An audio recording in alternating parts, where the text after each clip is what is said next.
नमस्कार. मी डॉक्टर उल्का नीलावती नारायण शेवकर. आज friendship day आहे. या निमित्ताने आज जे काही विचार आले ते तुमच्या सगळ्यांशी शेअर करते आहे. मैत्र हा शब्द म्हटला की मंगल मैत्री हा शब्द मला आठवतो.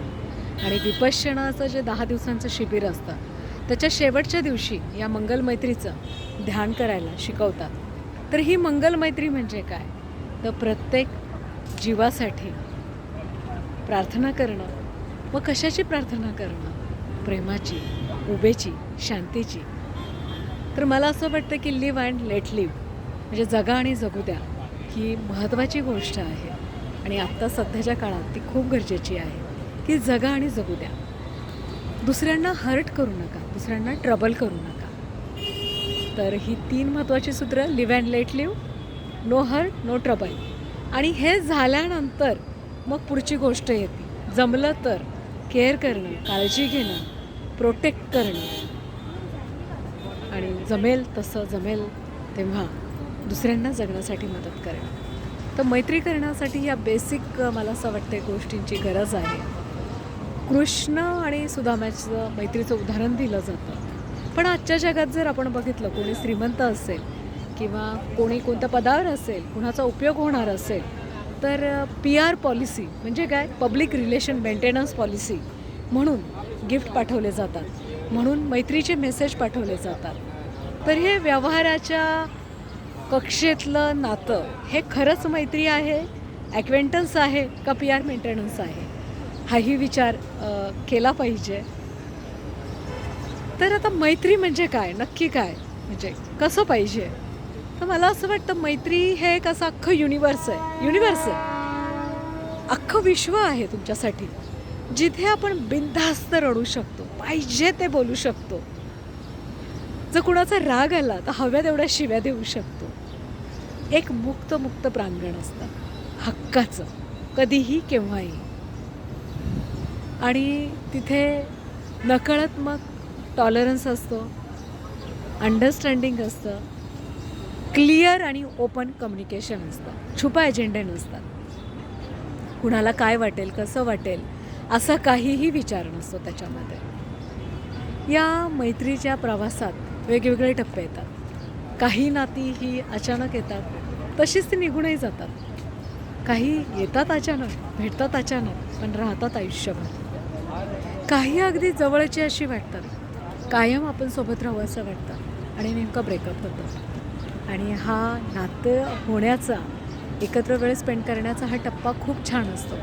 परंतु हा ब्रेकअप जेव्हा होतो तेव्हा मात्र ते पचत नाही. मग या नात्यामधला जो हा कटू भाग आहे किंवा रिलेशनशिपमधले हे ब्रेकअप्स आहेत, फ्रेंडशिपमधले हे ब्रेकअप्स आहेत, हे कसे हँडल करायचं याचं काही ट्रेनिंग दिलं जात नाही. तर या मुद्द्यावरही मला थोडं सांगावंसं असं वाटतं की माणसाचीच मैत्री यापर्यंत का सीमित राहायचं? निसर्गाशी मैत्री करावी, झाडांशी मैत्री करावी, पुस्तकांशी करावी, छंदांशी करावी, गाण्यावर करावी. कितीतरी गोष्टी आहेत की ज्याच्याशी आपण मैत्री करू शकतो. आणि एकाच नात्यावर तिथंच स्टकअप, तिथेच न थांबता ॲक्सेप्ट करावी रिॲलिटी. शक्य असेल तो ओपन कम्युनिकेशन करून संवाद साधावा आणि जी काही रिॲलिटी असेल, जी काही लिमिटेशन असेल एकमेकांचे ते मान्य करावेत, पुढं जावं. जग खूप मोठं आहे, खूप चांगली माणसं वेगवेगळ्या टप्प्यावर भेटतात. तर हे नात्यातले ब्रेकअप्स असे आपण सांभाळू शकतो. अजून एक दिसून येतं की एकाच वेळेला हे मित्रमैत्रिणी सुरुवात करतात शाळेत, कॉलेजला किंवा ऑफिसमध्ये असतात हे कलिग्स. आणि मग कुणाला तरी लौकिकार्थी यश मिळतं, कुणाला तरी मिळत नाही.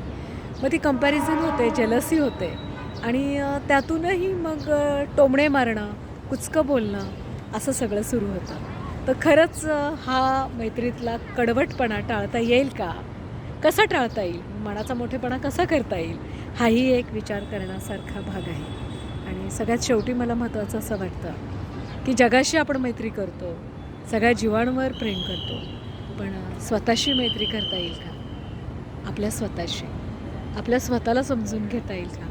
आपल्या स्वतःतल्या लाटा समजून घेता येतील का? आपण जसे आहोत तसं आपल्याला ॲक्सेप्ट करता येतील का?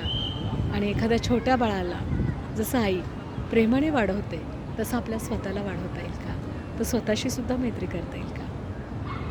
तर हा स्वतःपासून मैत्री करण्याचा प्रवास सुरू होऊन अवतीभोवती लोकांशी मैत्री करण्याआधी पुन्हा let live and let me live. तुम्हीही जगा, मलाही जगू द्या.